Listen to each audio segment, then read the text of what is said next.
जवान का trailer social media पर छा चुका है। आवाम एसआरके की फैन हो गई है, लेकिन ट्रेलर का एक डायलॉग खूब चर्चा में है और वो है बेटे को हाथ लगाने से पहले बाप से बात कर। दरअसल ट्रेलर में एक डायलॉग है जिसमें शाहरुख खान कहते हैं बेटे को हाथ लगाने से पहले बाप से बात कर। इस डायलॉग ने सोशल मीडिया पर तहलका मचा दिया है।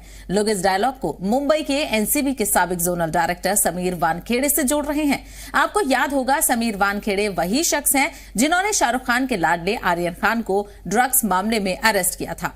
माइक्रो ब्लॉगिंग साइट एक्स पर तो हैशटैग जवान ट्रेलर के साथ ही हैशटैग बाप भी ट्रेंड करने लगा है, जहां कुछ यूजर्स साफ बोल रहे हैं कि ये डायलॉग समीर वानखेड़े के लिए है, तो कुछ लिख रहे हैं कि डायलॉग असल वाक्य से इंस्पायर है।